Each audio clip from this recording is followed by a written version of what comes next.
Et bienvenue dans la suite des idées un peu originales sur les questions qu'on ne pose pas souvent quand on fait un cours en terminale. Donc je vous propose l'astuce numéro 5 et la question que je pose c'est si vous démarrez avec un condensateur qui est déjà chargé. Donc, il contient déjà une charge initiale Q, on va le mettre à l'interrupteur ouvert, on va fermer l'interrupteur. Est-ce que vous êtes posé la question, qu'est-ce qui va se passer? Est-ce que le condensateur va se charger ou bien va se décharger? Et c'est la question qu'on va traiter dans cette astuce numéro 5. Donc l'idée c'est la suivante, à t égale à 0, vous avez un condensateur de capacité C, voilà les données, et chargé avec une charge Q. Question, complétez le tableau suivant. Quelle est la valeur de U de C, U de R et I juste si je fais un interrupteur à t égale à 0 plus? Déterminer l'équation différentielle vérifiée par la tension au bord du condensateur. Donc voilà, vous allez trouver cette équation-là. Résoudre cette équation, essayer de tracer l'allure de I de C en fonction du temps. Essayez de réfléchir un petit peu avant de regarder le corrigé. Bien.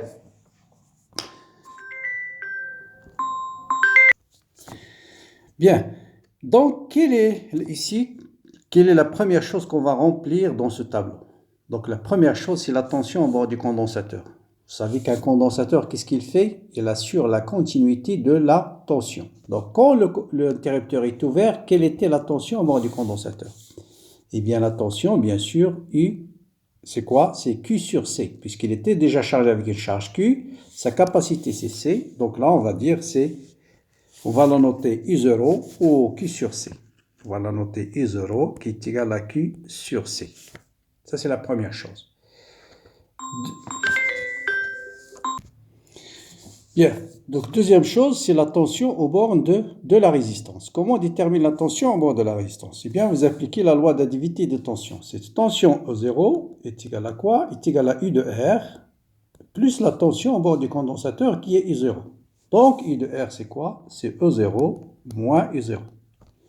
Et bien sûr, si vous connaissez la tension au bord de la résistance, c'est R fois I. Donc, I, c'est E0 moins I0 sur R. Donc, vous voyez bien que voilà les valeurs. Ah, ça change par rapport à un circuit, un condensateur, lorsqu'il est complètement déchargé. Donc, le complètement déchargé, donc vous remplacez I0 par 0 tout simplement. Bien. On va déterminer maintenant l'équation différentielle vérifiée par le courant, par la U de C. Pour ça, je pense que tout le monde sait le faire. Donc, vous voyez que U de C plus U de R est égal à U0. Vous remplacez UR par R fois I, qui est IC fois D de IC sur D de T, et tout le monde va être capable de retrouver cette équation. Donc, voilà l'équation différentielle vérifiée par I de C. Bien. Quelle est sa solution? Bien. Donc, on va dire sa solution. On va s'écrire sous la forme A exponentielle moins T sur taux plus B. On va déterminer A, taux et B. Bon, la méthode classique, vous dérivez D de UC sur D de T, ça vous donne moins A sur taux exponentielle moins T sur taux. Vous remplacez dans l'équation différentielle, là aussi c'est classique, et vous allez trouver B égale à E0. E0, en fait, c'est la tension au bord du condensateur, et taux égale à RC. Donc, U, c'est A exponentielle moins T sur taux plus E. O0, c'est la même chose. Bon, on va le noter O0, donc, partout. Voilà, O0, c'est déjà noté O0. Bien. Comment déterminer A? Voilà ce qui change. Là, T égale à 0, il faut faire attention. I de C, c'est pas nul. C'est I0, c'est Q sur C. Donc, on va voir A plus B est égal à, et B, on a déjà dit que c'est I0, donc A plus E0 est égal à U0. Donc, A, c'est U0 moins O0. Donc, voilà la solution U de C. Donc, vous voyez que si I0 égale à 0, vous allez retrouver le cas classique d'un condensateur qui était déchargé. Maintenant, comment va se comporter ce condensateur qui est déjà chargé? Exactement comme si vous avez deux générateurs dans le circuit. Vous avez un générateur de force électromotrice E, vous le mettez en série avec un générateur de force électromotrice I0, qu'est-ce qui va se passer? Eh bien, dans ce cas-là, suivant la valeur de cette force électromotrice E et cette tension I0, dans un cas, le I0 va jouer le rôle d'un récepteur, dans l'autre cas, il va jouer le rôle de générateur. Tout dépend de la valeur de I0. S'il est plus petit que la tension du générateur, le condensateur va jouer le rôle de récepteur, donc il va continuer à se charger.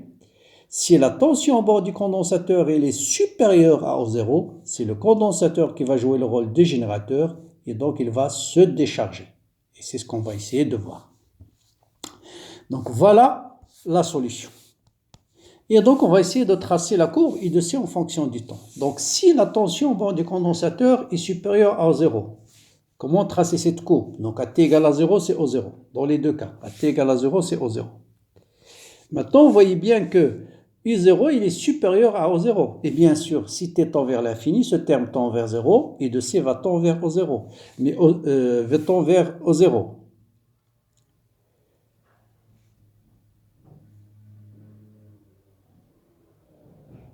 T égale à 0, pardon. T égale à 0, c'est I0. Contraire. T égale à 0, c'est I0. T égale à 0, c'est I0. Voilà. I0. Et t tend vers l'infini, il va tendre vers O0. Et donc, on va avoir le condensateur qui va se décharger. Mais il ne va pas se décharger complètement, il va se décharger jusqu'à ce que sa tension soit égale à la tension du générateur et le courant va s'annuler. Dans le deuxième cas où I0 est plus petit que O0, donc I0 est plus petit, donc le condensateur doit tendre vers O0 lorsque t tend vers l'infini, et vous voyez bien ici, il va se charger. Une fois là aussi que sa tension va être égale à la tension du générateur, le courant va être nul dans le circuit. Et vous voyez bien que dans cet exemple-là, on a en même temps la charge du condensateur si la tension initiale est plus petite que O0 et la décharge du condensateur si la tension au bord du condensateur était supérieure à O0. Voilà pour cette idée que peut-être vous êtes jamais posé la question comment ça se passe si le condensateur était déjà chargé. J'espère que j'ai ajouté quelque chose, une autre idée à vos connaissances classiques du formule classique charge et décharge d'un condensateur. N'hésitez pas à commenter cette série, la liker, la partager avec vos amis. Bon courage, bonne continuation et à une prochaine idée.